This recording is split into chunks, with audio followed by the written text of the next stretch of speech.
É, deixa eu ver se eu... Vamos compartilhar agora. Eu consegui compartilhar só o arquivo. Perfeito. Aí eu consigo até fazer assim, ótimo. Ó, então, pessoal, agora eu consigo ver vocês melhor. Opa, tá. É, então, referente agora então, ao princípio da dialeticidade, você deverá protocolar o recurso de uma forma que não seja a mera repetição dos fatos alegados, tá bom? Continuando aqui, o princípio da voluntariedade. O recurso, ele não é obrigatório, tá bom, pessoal? O que que é obrigatório na ação? A petição inicial é obrigatória? Obviamente. Por quê? Porque você precisa entrar com uma petição inicial para poder ter o seu processo analisado. A contestação é obrigatória? Não é, tá bom, pessoal? É facultada ao réu se defender, tudo bem? A impugnação é obrigatória? Não é, tudo bem? Então, o que que é obrigatório? A petição inicial. O recurso é obrigatório? Não é, tudo bem? Então, ele parte da voluntariedade da parte. Apesar de ser possível interpor recurso, não deveria, não significa que ele deverá ser. Por quê? Porque é por causa do recurso visivelmente protelatório. Será cobrada a multa, tá bom? Então, o recurso pode ser interposto pela parte vencida, pelo terceiro prejudicado e pelo Ministério Público, como parte ou como fiscal da ordem jurídica. Tudo bem? Esse é a questão do princípio, bem tranquilo, voluntariedade. Princípio da complementariedade, pessoal. O recurso, ele visa aquele complementar, né? Você vai complementar o recurso para é, sanar vícios que são sanáveis. Então, antes de considerar inadmissível o recurso, o relator considerar o prazo de 5 dias ao repoente para que seja sanado o vício ou complementada a documentação exigível. Prazo de 5 dias aqui, 5 dias úteis, tudo bem, pessoal? Então, esse prazo para a gente poder é, sanar esse vício. É o mesmo prazo que a gente viu na questão do preparo, tá? É o prazo ali para você poder consertar o preparo antes dele ser considerado inadmissível. Tudo bem? E princípio da consumação, como o próprio nome diz, ocorre a preclusão consumativa quando você pratica o ato do recurso, tá? Você não pode protocolar ele novamente. Então, você protocolou ele pela unirrecorribilidade, que a gente viu também, princípio da consumação, certo?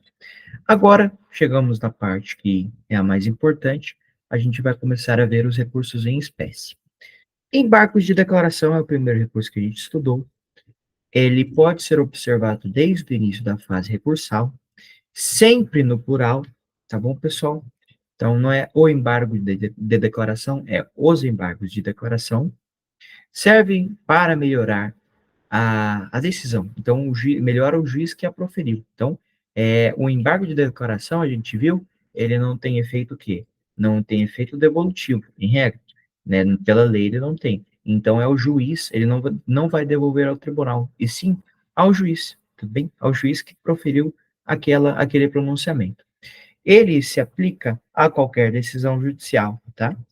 Então, aplicando literalmente a legislação, não cabe, por força do artigo 1001, embargos de declaração contra despacho.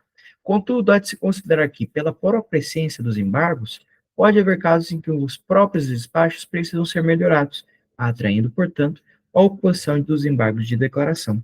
Tranquilo? Então, a gente viu antes que, doutrinariamente, se admite o embargo de declaração contra o despacho, justamente porque o despacho ele também é proferido por juiz, né, pelo juiz, feito pelo estagiário, por exemplo, feito pelos estagiários, e não vou zoar o estagiário, porque né, todo mundo aqui é estagiário praticamente, eu incluso, mas o estagiário vai lá, digita, se houver algum erro no despacho, é possível embargo de declaração?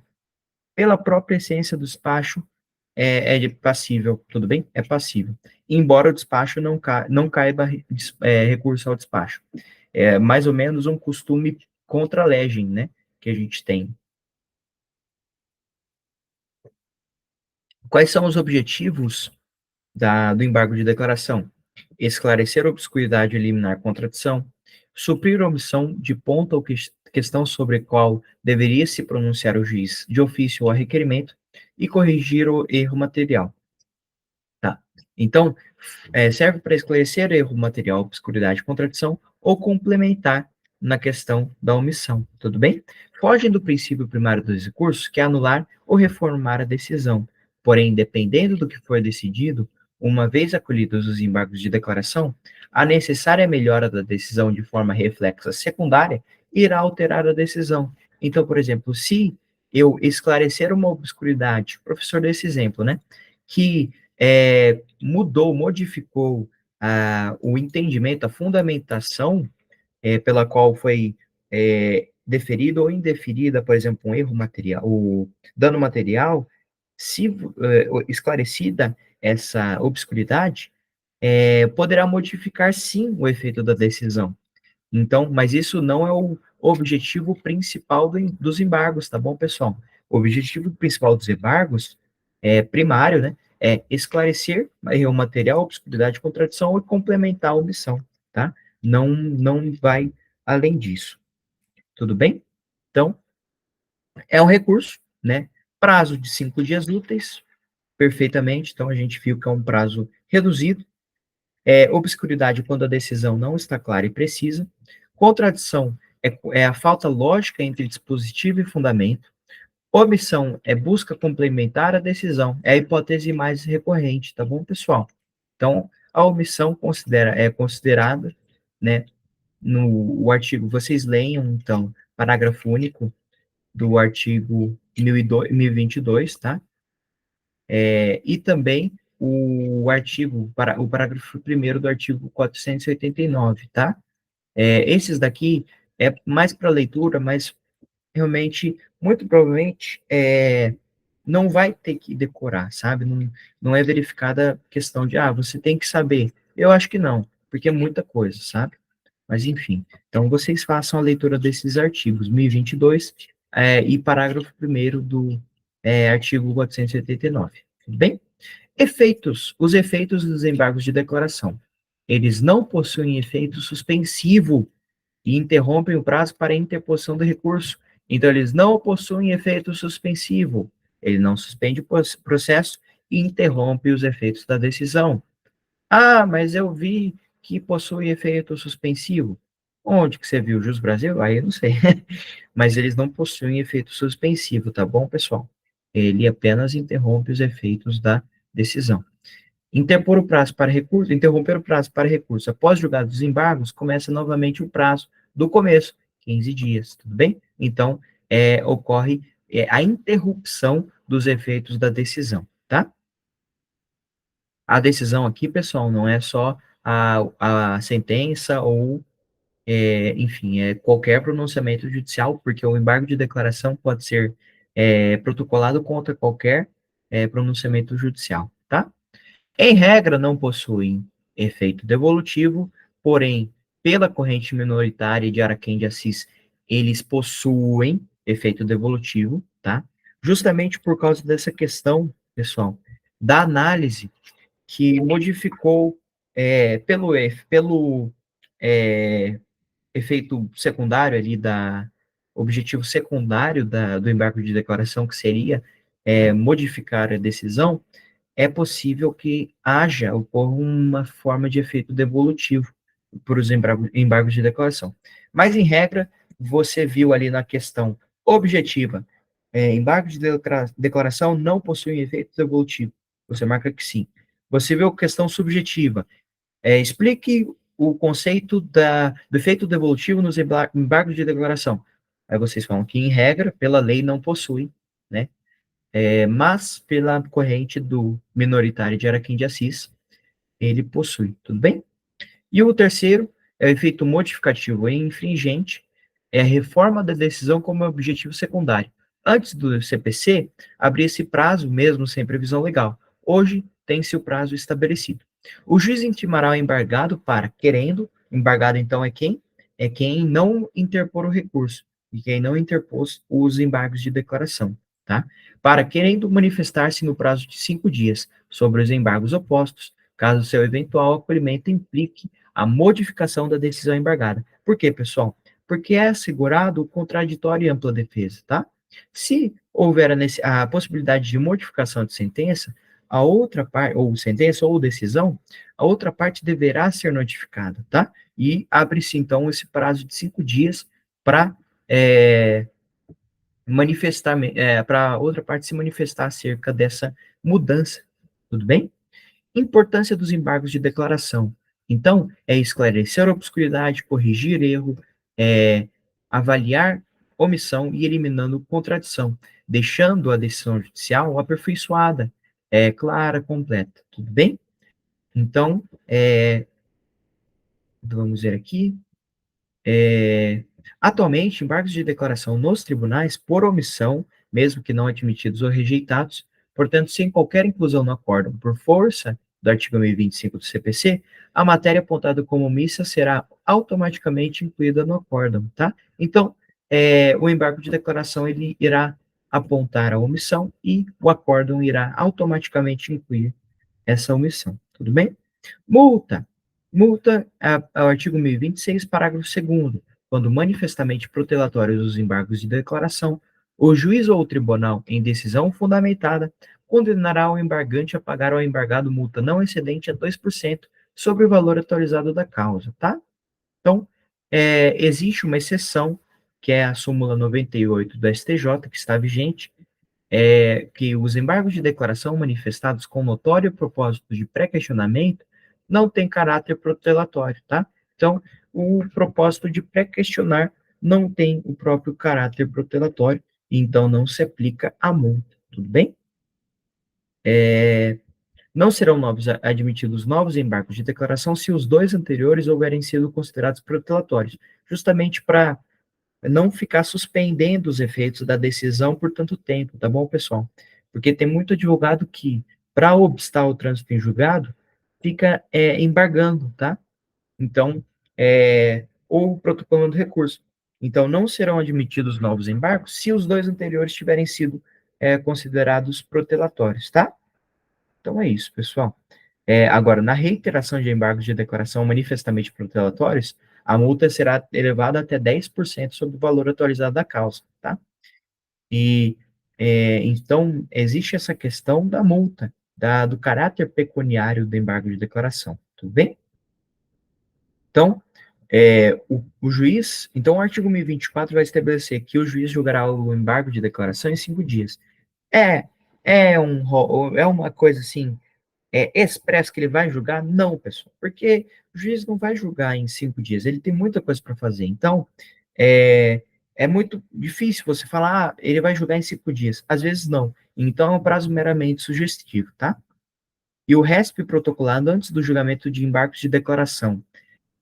Se os embargos de declaração forem rejeitados ou não alterarem a conclusão do julgamento anterior, o recurso interposto pela outra parte antes da publicação do julgamento dos embargos será processado e julgado independentemente de ratificação, tá? Então, esse recurso será processado e julgado mesmo antes da ratificação, né?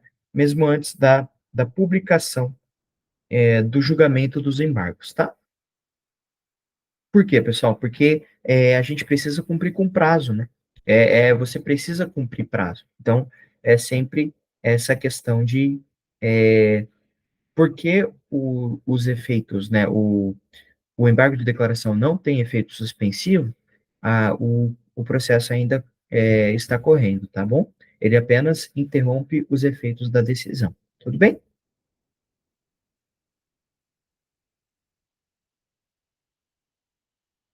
Como a gente viu aqui, ó. Não suspende o processo e interrompe os efeitos da decisão. Continuando aqui, pessoal, nós temos agora o agravo de instrumento. Perdão. Cabe embargo de declaração à sustentação oral, se possível, a ocorrência de feitos infringentes, que a gente viu que é a modificação da decisão, será possível embargar. No entanto, pela regra, não há possibilidade, uma vez que o objetivo primário do embargo de declaração não é modificar a sentença, tudo bem? Então, em via de regra, não cabe embargo de declaração à sustentação oral, tá? Próximo, Agravo de instrumento é um recurso típico, protocolo direto nos tribunais segundo grau, isso é extremamente importante, tá bom, pessoal?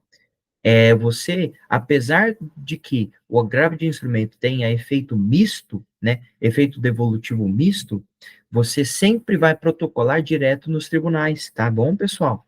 Então, isso é muito importante, a gente não pode confundir o efeito devolutivo misto com não o protocolo direto dos tribunais. Tudo bem? Então, não há petição de interposição por ser protocolo direto, tudo bem? E aqui, então, é o agravo de instrumento 1016, ele será dirigido diretamente ao tribunal competente por meio de petição com os seguintes requisitos, tá? Por meio de petição, mas não há petição de interposição. Aqui, pessoal, é o próprio agravo de instrumento, tudo bem?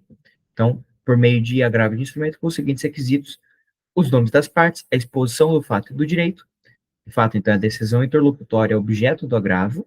Então, a gente viu que as decisões interlocutórias é possível o agravo de instrumento. As razões do pedido de reforma ou da invalidação de decisão e do próprio pedido, e o próprio pedido, né? O pedido é a conclusão lógica das razões, né? É a conclusão lógica das razões. O nome e endereço completo dos advogados constantes do processo, tá? Esse daqui, pessoal, o nome e endereço completo dos advogados constantes, é, o professor falou que às vezes é ou não, é, você pode colocar aí no frente, no final, no começo, onde você acreditar estar correto. Ele coloca sempre em ordem cronológica, tá? Nome, exposição do fato, razão e o nome e endereço completo dos advogados, tá bom? Então, continuando aqui, será aberto o prazo de contrarrazões, 15 dias úteis, e diferentemente dos embargos, que é de 5, diretamente no tribunal. Cabe decisões interlocutórias. Esse artigo, pessoal, 1015, decorem, tristemente, decorem, tá? Eu sei que é difícil, eu sei que é chato, são 12 incisos, poxa vida, decorem, tá? A gente nunca sabe se o professor vai colocar redistribuição do ônus da prova, ou se ele vai colocar gratuidade de justiça, rejeição do pedido de gratuidade de justiça, ou antecipação da tutela provisória aqui, ou vai falar do mérito. Então, pessoal, decorem, tá? Ou tentem bolar um macetinho para não ser muito difícil, bem? Como a gente não tem o VAD, a gente precisa decorar, tá? Se a gente tivesse, a gente podia ir lá no 1015, beleza, beleza, beleza, pronto. Mas, eu vou falar os mais importantes, pelo menos que é o jogo mais importante, que ele sempre reiterava. Tutela provisória, rejeição, não, esse daqui rejeição não. Incidente também não. Rejeição do pedido de gratuidade da justiça ou acolhimento do pedido de sua revogação e talvez até a questão da redistribuição dos alunos da prova, tá bom, pessoal? Esses são os que eu creio que serão os mais cobrados, tá? A possibilidade maior. Então, se tiver que se ater a 3, se atém a esses 3. O restante vocês vão ter que meio que chutar. Tô brincando. Vocês vão ter que decorar, tudo bem? Aqui, pessoal, então são 12 incisos base. Qual o segundo que eu falei? Os mais importantes, então, o inciso 1, tutelas provisórias. O segundo é a rejeição do pedido de gratuidade, o 5, né? Rejeição do pedido de gratuidade de justiça ou acolhimento do pedido de sua revogação. E o 10, o 10 não, o Cadê? O 11, tá bom? Redistribuição do ônus da prova nos termos do artigo 373. Esse artigo, nada. Este artigo aqui, pessoal, é o que fala da inversão do ônus da prova, tá? Só para falando. Então, por exemplo, no direito, no CPC, né, no CDC, perdão, Código de Defesa do Consumidor, entende-se essa questão da redistribuição do ônus da prova, inversão do ônus probatório, tá? E se o agravo não for sobre decisão interlocutória dos incisos? Aí esse daqui é extremamente importante, pessoal. O fazer é esperar. A gente precisa esperar. Na sentença, vai se abrir uma preliminar visando agravar a decisão interlocutória anterior. Preclusão elástica, não agravada pela ausência dos objetos dos 12 incisos, tá bom? Então, pessoal, se eu verificar que aquela decisão interlocutória não abrangeu nenhum desses incisos, nenhum desses 12, você viu, não, você vai esperar. Quando você esperar, não vai ocorrer a preclusão, tá? Porque essa preclusão é elástica. Esse prazo de 15 dias não vai estar correndo. Quer dizer, ele vai estar correndo, mas ele vai elasticamente se unir ao prazo de quando a sentença entrar, porque aí, quando a sentença for exarada, você vai entrar com um preliminar de apelação, então, preliminar da apelação, e protocolar meio que esse agravo de instrumento contra a decisão interlocutória anterior. A gente já vai ver um exemplo disso, que é aqui na questão que eu falei para vocês ali, ó, lá no comecinho, tá? Isso daqui, ó. Agora que a gente já viu, é melhor. Então, a tutela provisória, tutela provida, cabe recurso? Não cabe. A tutela foi provida, então não cabe, tudo bem?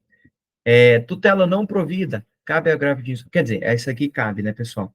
Mas aqui é sobre o autor, tá? Então, na PI, o autor, tutela foi provida, como eu sou autor, eu quero tutela. Beleza, eu não vou protocolar recurso. Se eu fosse réu, eu iria protocolar agravo de instrumento. Tutela não provida, cabe agravo de instrumento. Indeferimento de prova testemunhal, não há recurso cabível, tá bom, pessoal? Então, foi indeferida a prova testemunhal, se a gente analisar aqui no 1015, não tem não é uma dessas hipóteses desses 12 incisos, tá? Então, o que que eu faço? Eu espero o quê? Espero a sentença, tá? Se a sentença falar, se aquilo foi prejudicial para mim, eu vou entrar com aquela preliminar de apelação e eu vou meio que agravar aquela decisão interlocutória que indeferiu a prova testemunhal, tá? Mas só se ocorreu algum prejuízo, tá? Se você não foi prejudicado, não há por que interpor recurso. Outra questão, justiça gratuita. Esse daqui é bem legal, pessoal. Foi conferida a justiça gratuita. Poderá haver discussões nas preliminares de apelação se houver prejuízo. Foi negada ou revogada? Cabe agravo de instrumento. Então, pessoal, se a gente analisa bem o 1015, sim, aqui não fala, tá bom, pessoal? Da, é, do acolhimento, né?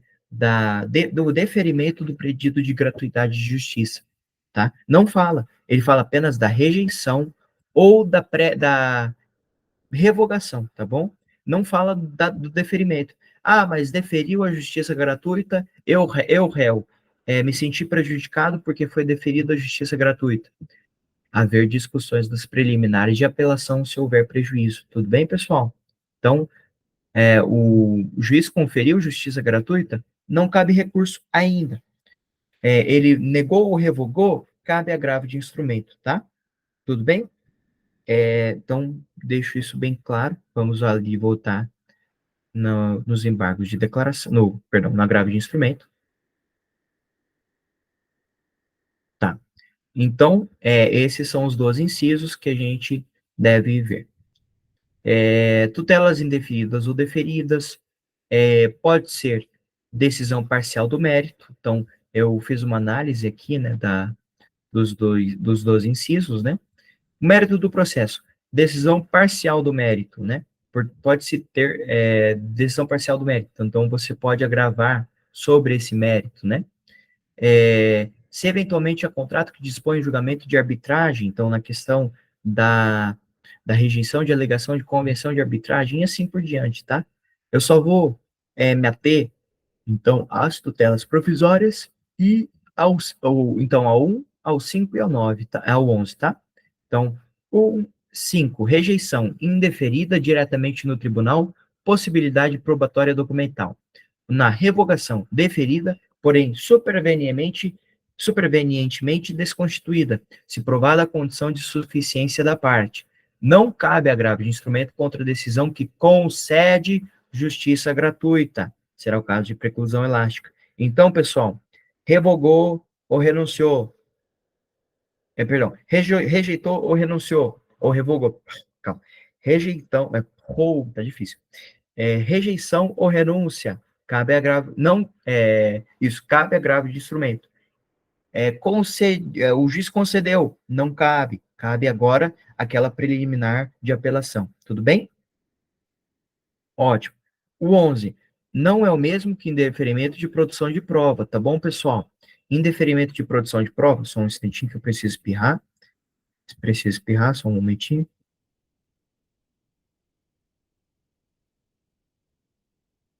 Ô, tristeza, foi embora. Mas, ó, então, indeferimento de produção de prova não é o mesmo, não é o mesmo, não é o mesmo que a redistribuição do ônus da prova, tá bom, pessoal? A gente viu que indeferimento do ônus de produção de prova, ela não é um dos incisos, enquanto que a redistribuição do ônus da prova é. Tudo bem? Redistribuição altera a imputação subjetiva da incumbência de provar o fato constitutivo do direito alegado ou do fato impeditivo, modificativo ou extintivo da pretensão. O que não diz respeito à prova em si, mas ao sujeito processual que deverá produzi-la, não podendo ser admitida quando a parte estiver, segundo a análise do caso concreto, em condições de produzir por si só a prova por ela solicitada, tá? Então, exemplo, direito do consumidor, inversão do ônus probatório. Se a prova ficou incumbida a você pela redistribuição, e esta é diabólica, cabe agravo de instrumento, tá bom, pessoal? Então, se por acaso o professor chegar ali na prova e falar, foi redistribuído o ônus da prova, né? Mas isso impossibilitou a parte sobre a qual caiu o ônus probatório de produzir aquela prova. Cabe agravo de instrumento?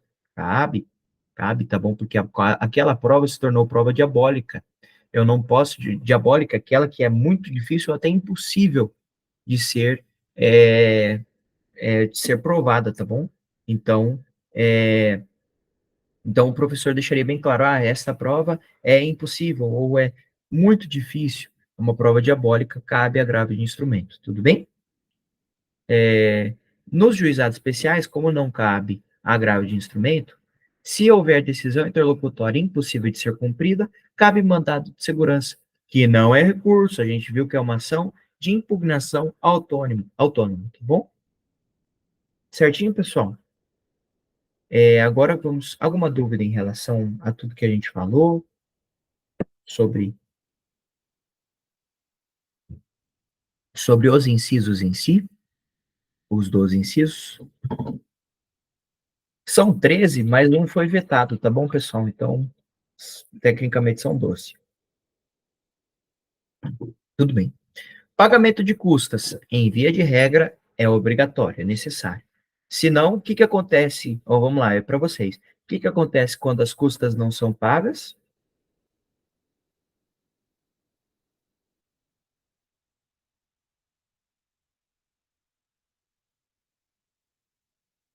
O preparo fica deserto?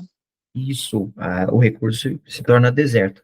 Porque o preparo não foi pago, o recurso se torna deserto. Muito bem. A petição de agravo de instrumento será instruída obrigatoriamente, aí aqui tem, ó, só aqui, ó, acompanhará a petição o comprovante de pagamento das respectivas custas e do porte de retorno quando devidos, conforme tabela publicada pelos tribunais. Então, este parágrafo primeiro do artigo 1017 vai falar justamente sobre o pagamento de custas, tá? Na falta de documento, na falta de cópia de qualquer peça, no caso de. Aí, aqui, pessoal, é mais análise de artigos, tá bom? Falta de documento, formas de interposição do agravo. Então, vocês leem o artigo 1017, todos os parágrafos, tá bom? Na falta de documento, na forma de interposição de agravo, que ele será protocolado diretamente no tribunal, realizado na própria comarca, seção ou subseção judiciárias, postagem sobre registro com aviso de recebimento, transmissão de dados tipo facsímile. Facsímile, pessoal, é o fax, tá? É o FAX, fax, que hoje em dia não se utiliza mais, né? Enfim. E outra forma prevista em lei, tá? Oportunidade de reforma da decisão pelo juízo de primeiro grau. Aqui, pessoal, é sobre, então, O agravante poderá requerer a juntada aos autos do processo de cópia da petição do agravo de instrumento, do comprovante de sua interposição e da relação dos documentos que instruíram o recurso. Se o juiz comunicar que reformou inteiramente a decisão, o relator considerará prejudicado o agravo de instrumento. Então, o juízo de primeiro grau vai falar: eu reformei a decisão. Eu verifiquei aquele agravo de instrumento, vi realmente a necessidade de eu considerá-lo, e aí o relator, ele vai, de ofício mesmo, ele vai falar: eu considero esse agravo de instrumento prejudicado porque ele perdeu o objeto. Ele não é mais. Antes ele visava essa reforma da decisão e essa decisão foi reformada. Então, o agravo de instrumento não foi, ele foi necessário para notificar o juiz sobre a existência do que a parte constatou, né? Mas o tribunal não irá julgar aquele agravo de instrumento, tá?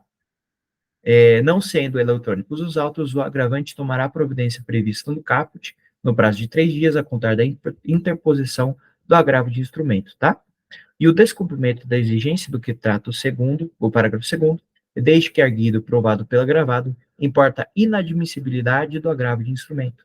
Então, pessoal, se, por exemplo, o agravado, né, que é aquele que ele sofre o agravo de instrumento, né, a outra parte do agravo de instrumento, ele verificou que aquela questão ali, aquela não cabe agravo de instrumento, importa a inadmissibilidade do agravo de instrumento do próprio, tudo bem? Então, ele será considerado inadmissível. Sobre as atribuições dos relatores, pessoal, aí vocês leem o 1019 e o 1020, porque aqui é mais leitura de código mesmo, tá? Não tem muito o que falar, que nem, que nem a gente viu antes, tá? Concluindo, então, agravo de instrumento, vamos para a apelação, que é o último recurso que a gente estudou, tá? Artigo 1009, da sentença cabe apelação. Caput, perfeito. Da sentença cabe apelação. Contra toda a sentença cabe apelação? Não! Contra a sentença dos juizados especiais, cabe recurso, mas o princípio da fungibilidade não poderá ser aplicado, pois é um erro grosseiro, leis diferentes, porém depende muito mais do magistrado. Tem juízes leigos, né? Porque no juizado especial é um juiz leigo, né? Não é o juiz togado, é o juiz leigo que irá exarar a sentença. Ele vai, pessoal, ele pode reconhecer, depende dele mesmo, né? De reconhecer a fungibilidade daquela apelação, tá? Deveria ser recurso inominado, mas foi apelação. Às vezes depende do juízo, tudo bem? Mas não é o nosso objeto, os juizados especiais. E a gente viu que não é vinculado, é de forma livre, tá? Não é de forma vinculada a interposição do recurso. Então, por mera discordância subjetiva, eu discordo da decisão, da sentença. Cabe apelação, tudo bem? As matérias da aplicação da apelação. Esses daqui são muito importantes, pessoal, muito. Então, gravem bem. Erro improcedendo. Então, a sentença não observou o processo. Isso trouxe prejuízo ao apelante. Resulta em nulidade da sentença. O processo retorna ao ponto de incongruência visto pelo apelante. Exemplo: indeferida prova pericial, por meio de decisão interlocutória que não está no rol taxativo do 1015, sentença improcedente. Alega-se erro improcedendo pelo indeferimento da prova anterior à sentença. Então, é aquilo que a gente viu das preliminares de apelação, tá? É o erro improcedendo. É possível que caia uma questão dessa na prova, então, estudem bem, tudo bem? Erro injudicando, agora, não é mais no processo em si, na tomada de decisão, tudo bem? Do juiz, em razão da pessoa que proferiu a sentença. Resulta em reforma da mesma, tá? Reforma da própria sentença. O princípio da unicidade fala o quê? Que é um recurso só. Então, primeiro utiliza-se o critério da nulidade e depois a reforma. Por quê, pessoal? Porque assim, ó, se eu, por exemplo, utilizar a reforma primeiro e depois a nulidade, vai lá, admitiu a reforma, beleza, reformou toda a decisão, aí depois você falou, não, mas é nula. E toda a reforma da decisão? Não vai ter mais, entendeu? Então, por quê? Porque você primeiro alega a nulidade e depois você alega a reforma, tudo bem? Então, primeiro você alega o que? O erro em procedendo e depois o erro em judicando, bem? Aqui é interessante que é estudar a jurisdição contenciosa, tá? Que é a lide, que é o confronto, né? O conflito de interesses causados por uma pretensão resistida, e a jurisdição voluntária, na qual não há lide. É só para a gente constatar realmente sobre esses dois tipos de jurisdição. O recurso de apelação é um recurso cabível contra a sentença com ou sem resolução do mérito, tá bom, pessoal? De jurisdição voluntária ou contenciosa, com o objetivo de anular ou reformar a sentença. Lembrando que não cabe recurso de apelação contra a sentença de origem dos juizados especiais. Alguma pergunta sobre embargo de declaração, agravo de instrumento ou sentença?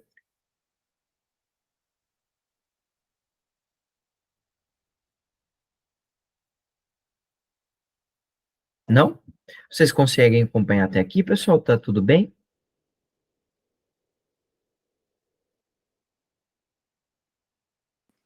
Sim, Matheus, tá ótimo. Beleza. Que bom, pessoal. Então vamos continuar aqui. Protocolo da apelação é no mesmo juízo que proferiu a sentença, por meio de petição de interposição. Tá bom, pessoal? Como assim?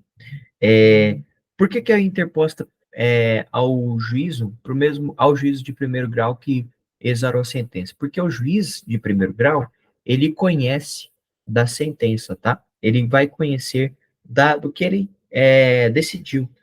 E, às vezes, você modificar ou anular, você precisa realmente do juiz que a criou, para ter uma certeza um pouco maior, né? Para você, porque ele já sabe do processo, tudo bem?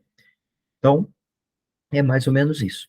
Então, ele conterá os nomes, a qualificação das partes, exposição do fato do direito, razões do pedido de reforma ou de decretação de nulidade, pedido de nova decisão. O apelado, aqui ó, isso é importante, o apelado será intimado para apresentar contrarrazões no prazo de 15 dias, enquanto que o prazo de embargo de declaração é 5, tanto para contrarrazão quanto para interposição. Tudo bem? Se o apelado interpuser apelação adesiva, o juiz intimará o apelante para apresentar contrarrazões, tá? Então, o apelado interpôs apelação adesiva, né? O juiz intimará o apelante para apresentar as contrarrazões, tá? Então, essa apelação adesiva aqui, que é o recurso adesivo, a gente sempre deve considerar, pessoal, que se você não tem um recurso muito forte, tá? Às vezes não é melhor não protocolar, tudo bem? Porque às vezes essa apelação adesiva vai ser mais forte que o seu recurso. Então, tenha sempre isso em mente. Se você não tem uma fundamentação forte, como não é obrigatório interpor recurso, às vezes não é bom, tá? Claro que você precisa, claro que você tem direito, né, duplo grau de jurisdição, mas às vezes não compensa, bem? Se não, pessoal, todos os casos teriam recurso, todos, né? O professor falou, acho que chegou a citar que 90% tem recurso, né? Mas 90% é um número bem grande, mas não é 100%, entendeu? Então, a gente tem sempre que ter é, a gente tem sempre que ter isso em voga. Agora, mas não vai para o tribunal? Vai, pessoal. Aqui, ó. Após as formalidades previstas nos parágrafos 1º e 2º, os autos serão remetidos ao tribunal pelo juiz, independentemente do juízo de admissibilidade, tá? Então, você vai protocolar a apelação, tá? Você protocola a apelação por meio de petição de interposição, mas ela tem efeito devolutivo, tá bom, pessoal? Tem efeito devolutivo. Ó, então, que a gente viu antes, ó, vamos lá voltar, ó, bem aqui em cima, ó, efeito devolutivo. Tá vendo aqui, ó? Devolutivo gradual, apelação, recurso especial, recurso extraordinário. Então, cria-se, a apelação tem efeito devolutivo, tá? Ela vai para o Tribunal Superior. Quer dizer, para o Tribunal de Instância Superior, não para o Tribunal Superior, né? Enfim, no sentido. Agora, então, o efeito devolutivo, né, da matéria efetivamente da matéria efetivamente, né, embargada, apelada. Então, artigo 1013, parágrafo 3º, inciso 3. A omissão, nesse caso, deveria ter sido constatada pelos embargos de declaração. Então, aqui, pessoal, ó, vamos abrir aqui no 1013, porque eu não sei porque eu não coloquei esse daqui. Olha aqui, CPC. CPC 1013. Se alguém tiver aí, pessoal, pode ler, tá bom? Mas eu abri aqui, então vamos fazer a leitura. A apelação, a apelação devolverá ao tribunal o conhecimento da matéria impugnada. 1013, inciso 3, ó. Constatar a omissão no exame de um dos pedidos, hipótese em que poderá julgá-lo, né? Então, se o processo estiver em condições de imediato julgamento, o tribunal deve decidir desde logo o mérito quando realmente ele constatar essa omissão no exame de um dos pedidos. Então, pessoal, a gente viu que a apelação ela é gradual, né? Mas, se o processo estiver em condições de imediato julgamento, ele será julgado imediatamente, tá? Então, só para ter isso em mente. Então, o protocolo é no mesmo juízo, mas, olha, uma coisa que ele pode usar para confundir. Ah, se o protocolo é no mesmo juízo, então a apelação ela não vai ser devolvida. Errado. O protocolo pode ser no mesmo juízo, mas ela será devolvida sim, tá? Outra coisa, pessoal, eu acabei esquecendo, tá bom?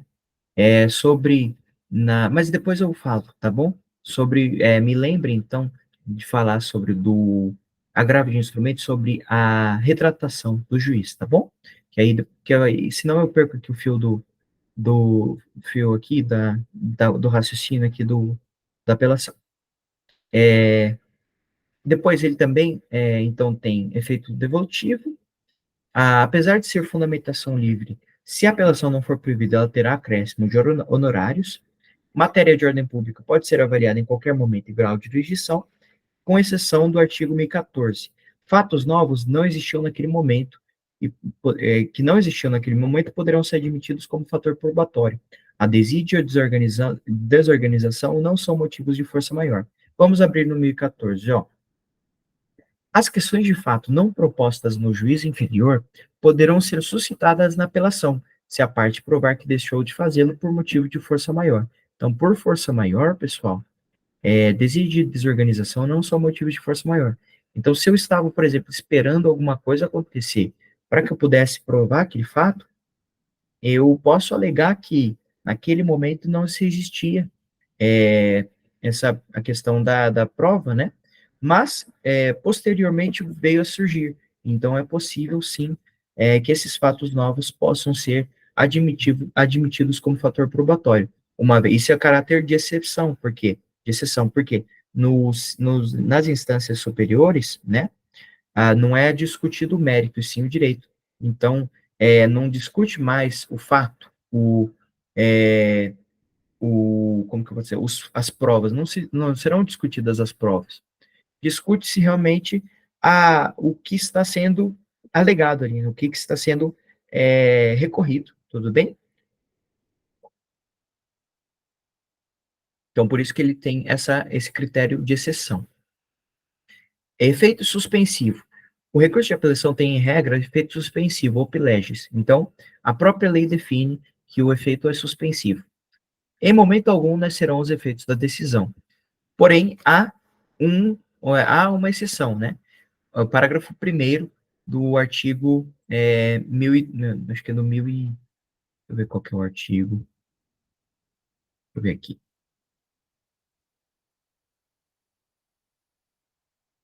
Opa, vamos ver aqui. Aqui, ó. Do 1012, tá bom? Eu vou colocar aqui depois, do artigo 1012, parágrafo 1º. Além de outras hipóteses previstas em lei, começa a produzir os efeitos imediatamente após a sua publicação a sentença que, aqui, pessoal, fala mais sobre a questão da condenar a pagar alimentos, tá? Se ele cobrar, você viu que condenou a pagar alimentos, ele não vai obstar os efeitos, tá bom? Eles serão produzidos, tudo bem? Mas é possível eu não quero que os efeitos sejam, eu não quero que exista essa suspensão. Quer dizer, eu quero que exista a suspensão, você pode requerer, e dada a concessão do efeito suspensivo pelo parágrafo 3º, o juiz atribuirá de forma iudicis, tá bom? Então, por exemplo, foi concedida a suspensão, mas eu não queria, tá? Perdão, ao contrário. Não foi concedida a suspensão, mas eu queria que ela fosse a concessão desse efeito. Então, eu poderia requerer e, se for dado, o juiz irá atribuir, mesmo contra a lei, né? Mesmo que a lei não fale sobre, tá? E não há limitação de tempo da suspensão. Tudo bem, pessoal? A suspensão, ela pode ser de 30 dias, pode ser de 2 anos, depende muito do processo e do juiz que está julgando. Tudo bem? Alguma pergunta sobre... tem mais um aqui. O efeito translativo, então, conhecimento de ofício do juiz pelo juiz matérias de ordem pública que podem ser alegadas em qualquer momento e grau de jurisdição. Tudo bem? Alguma questão sobre os efeitos da apelação?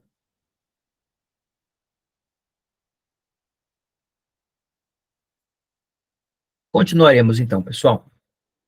Legitimidade. Parte sucumbente, terceiro interessado e o parquê, o Ministério Público, que tem prazo em dobro. Na questão de honorários, o advogado poderá interpor em nome próprio.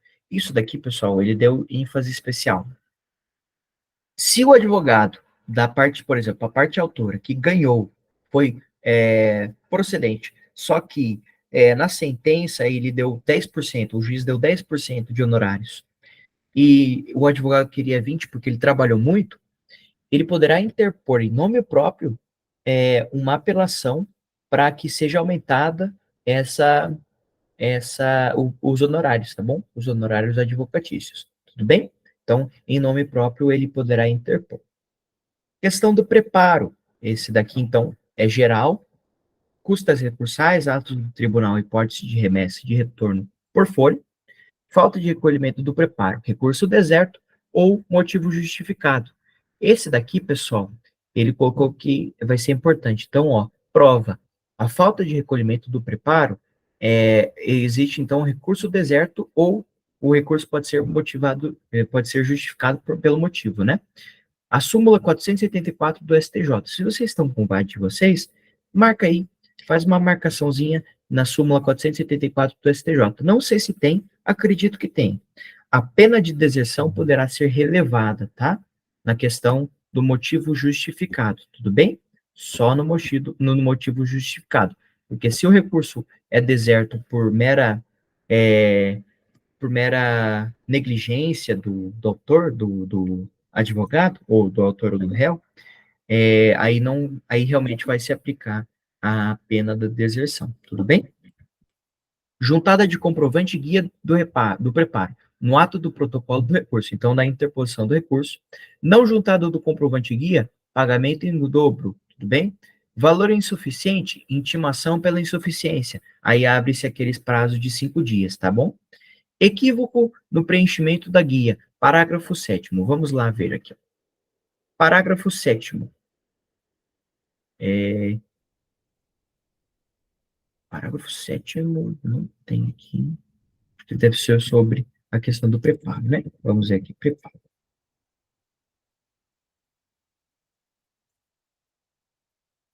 Requerida... não tem isso daqui. Só um instantinho, pessoal, deixa eu achar aqui.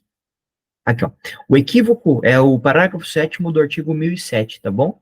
O equívoco no preenchimento da guia de custas não implicará a aplicação da pena de deserção, cabendo ao relator, na hipótese de dúvida quanto ao recolhimento, intimar o recorrente para sanar o vício no prazo de 5 dias, tá? Então, o equívoco no preenchimento das custas não implicará a pena de deserção. O relator ele vai intimar o recorrente para sanar aquele vício. Se não sanar aquele vício em 5 dias, o que acontece? A deserção. Tudo bem?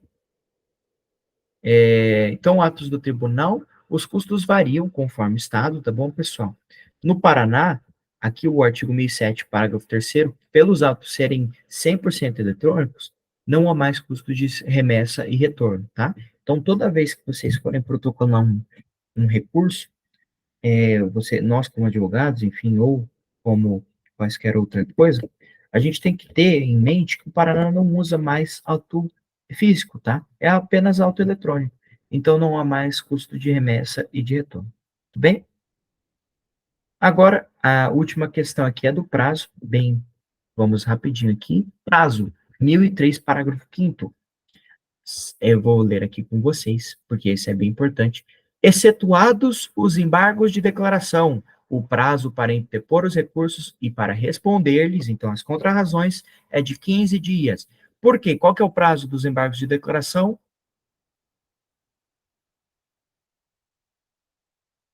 Vamos lá, pessoal. 5 dias. 5 dias. Perfeito. Exatamente. 5 dias úteis. Na prova, vocês sempre colocam dias úteis, tá bom, pessoal? Ele já falou que ele vai descontar nota se você não colocar 5 dias úteis. Tudo bem? Algumas entidades têm prazo em dobro. A gente já falou ali, o Ministério Público, ele tem prazo em dobro, tá? Observação 1. Primeiro parágrafo, né? A decisão em audiência, as partes já saem intimadas, então, se o juiz decide pela audiência, as partes já saem intimadas. O artigo 1009, parágrafo 1º, preliminar de apelação ou contrarrazões, atacar a decisão interlocutória não contemplada pelo rol do artigo 1015. Exemplo, indeferimento de prova. Isso ele vai colocar na prova, tá? Que a gente até já estou cansado de falar desse aqui, as preliminares de contestação, de apelação ou de contrarrazões, a gente vai sempre colocar ali, se você verificou no agravo de instrumento que não cabe agravo de instrumento aquele caso, você vai atacar aquela decisão interlocutória não pelo agravo, mas sim pela apelação. Tudo bem? Se não feito nas preliminares, ocorre a preclusão que a gente já viu. Exceção, indeferimento da petição inicial.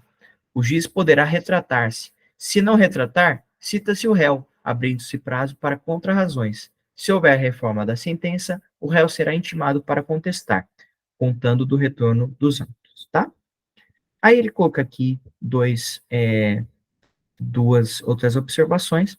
Ao artigo 937, parágrafo 4º, o advogado com domicílio em cidade diversa do tribunal pode realizar sustentação oral por meio eletrônico, tá bom, pessoal? Tá? Então, ele vai realizar sustentação oral eletronicamente porque ele mora em domicílio em cidade diversa do tribunal. Ah, mas eu moro ali em Curitiba.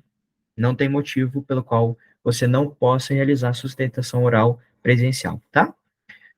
Observação 2. Só quando o acórdão é disponibilizado na íntegra é que o prazo para. Acho que aqui eu esqueci. Hein? Prazo para interposição do recurso começa a correr. Então, só quando o acórdão, tá? Já, então, o tribunal, ele julga, é que o prazo para interposição do recurso extraordinário ou especial começa a correr. Tudo bem, pessoal? Mais alguma dúvida sobre o conteúdo em si? Porque aqui a gente acabou, tá? Alguma eventual dúvida que vocês tenham, vocês podem mandar para o WhatsApp, tá bem? Então, alguma dúvida aqui, pessoal? Não, Matheus, tranquilo por enquanto. Então, se vocês constatarem, não hesitem em me chamar, tá bom? Um abraço, meus queridos. Eu que agradeço, tá bom? Obrigado pela participação de todos. Uma ótima prova amanhã para vocês. E, se Deus quiser, a gente gabarita todo mundo. Até mais. Tchau, tchau.